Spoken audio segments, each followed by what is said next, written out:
Falei Hyundai, A desculpa. Honda e a Toyota. Ou a Honda ou a Toyota. Os três sedãs. Eram os três da época. E o Passat? O Passat não, o Jetta era o menos conhecido naquela época, sim, né? sim, Ele verdade. era bem menos Tinha acabado de conhecido. lançar nessa época, né? Tinha, ele Chegar era no novo. Brasil. E daí eu lembro que aonde eu trabalhava tinha uma pista de test drive com uma simulação de serra, tudo e tal. E, cara, eu peguei pra aprender a tocar o carro ali.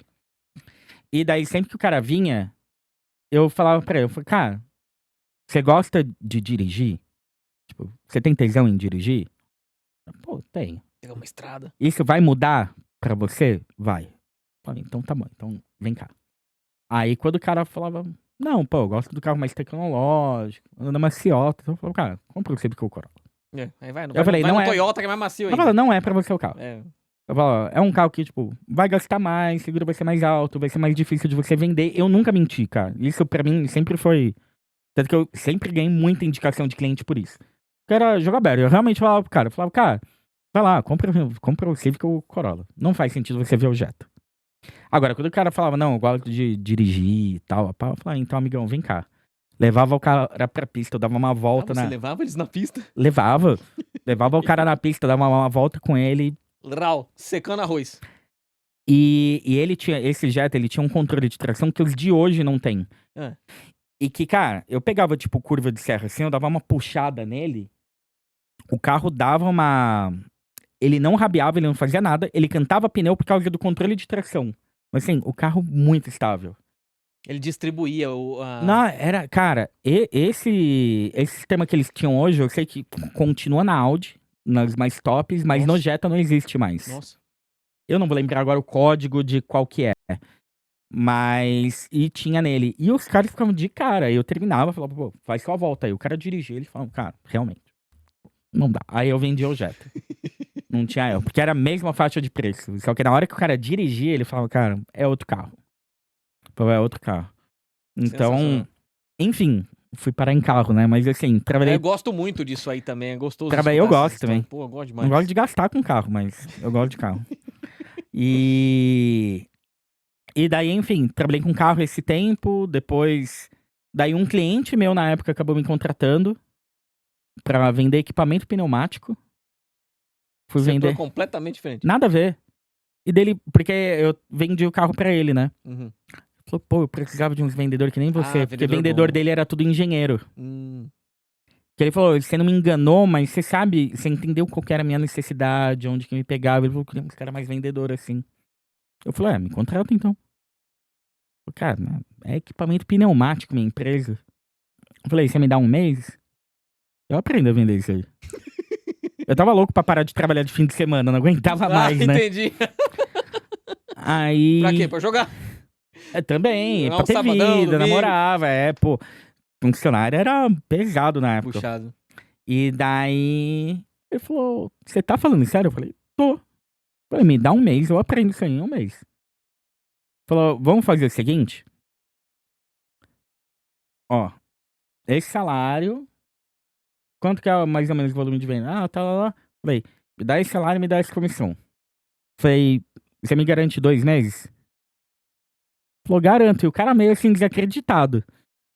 Ele falou, garanto. Eu falei, então tá bom. Daqui um mês, você me aplica uma prova do Senai de pneumática. Eu falei, tá bom. Vendi o carro e me vendi pra ele também, né? Aí fui trabalhar lá. Fiquei 1 ano e meio vendendo equipamento pneumático. Não, me conta, ele te aplicou a prova mesmo? Aplicou, passei na prova. Passei na prova, peguei se ralou, material, se matou de estudar. Fui ler, rodei com os engenheiros, entendi o que era só perda de tempo, o que realmente era cálculo, que precisava saber, entendi, já era. Comprei os equipamentos que precisava para poder fazer a medição, entender dimensionamento, tudo. E fui lá vender, fiquei 1 ano e meio nisso. Aí... Caraca. Foi legal pra caralho. Tipo, sim. Puta, me diverti muito, cara. Pô, eu tenho 3 disfunções cognitivas, né? Que é a ansiedade, eu tenho TDAH e eu tenho altas habilidades também. Então, a hora que liga o hiperfoco, cara... É isso que eu ia falar, hiperfoco. O negócio só vai. Então, na hora que eu peguei ali pra entender a parte de pneumática, foi 2 palitos. Caraca. Fui lá no Senai, troquei uma ideia com o professor, ele me explicou umas coisas por cima. Marquei mais 2 vezes com ele, ele topou. E no fim eu fiz uma prova com ele antes de fazer a que o cara me deu. E daí eu peguei e fiz a prova, falei, cara, tá bom. Não tem que gabaritar o negócio, tem que saber montar projeto. Aí foi indo, aí abri bastante empresa, tudo, bastante canal pra ele. E daí no fim acabou saindo porque ficou incompatível pra mim. Ele tinha um acordo com uma empresa que era a maior mundial de equipamento pneumático, ele distribui exclusivo. E eu consegui fazer uns acordos grandes e teve um bem grande que ele barrou de eu fechar, porque senão ele ia extrapolar o teto que ele tinha, porque era meio que assim, como ele importava, no fim ele era um importador e distribuidor aqui. Pra ele, e ele tinha alguns gatilhos com essa fábrica. Então, quando ele ultrapassava um gatilho, ele tinha que passar a comprar mais pra poder escalonar o volume de venda. Entendi, E ele não queria ultrapassar esse último gatilho. entendi.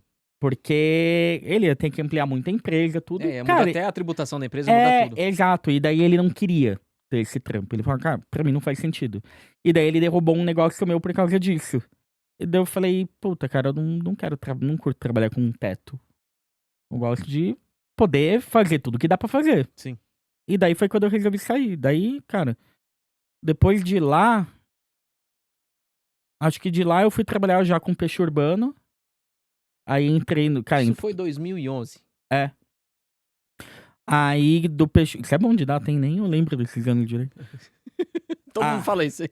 Aí eu fui trabalhar com peixe urbano. Cara, peguei da época de startup até Sim. atingir aquele pico gigantesco, até depois quando eles reduziram pra fazer o IPO.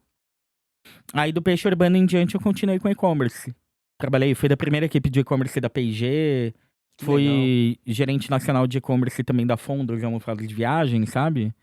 Eu fiz toda a implementação da parte de canais digitais e fiz a expansão de marca deles também. É que nessa época o e-commerce já estava surgindo muito forte, muito Já tava forte. muito mais forte. E as redes sociais começando a crescer. É, exato. Você pegou bem toda essa transição. Peguei toda. Tanto que assim, quando eu cheguei na P&G, não tinha falta de produto. Nossa.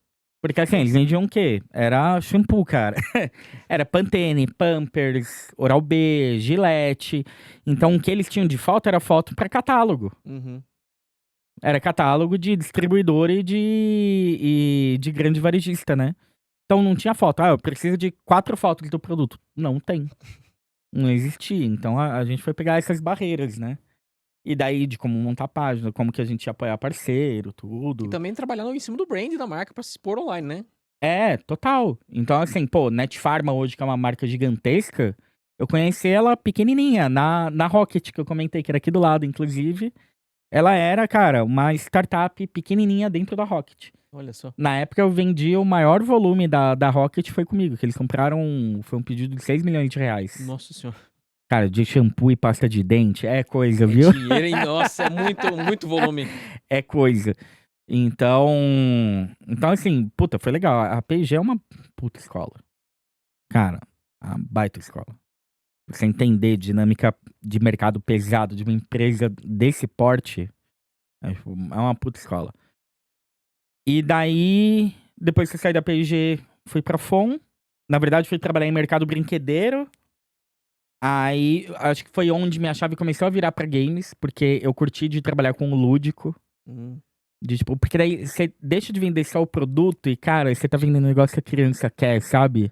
Passa a Entendi, ter outra pegada, é diferente. entendi. E daí, quando eu trabalhava numa de brinquedos que chamava Long Jump, hoje faliu, porque o dono era um... Esse aí eu não tenho medo, não. O dono é um competente.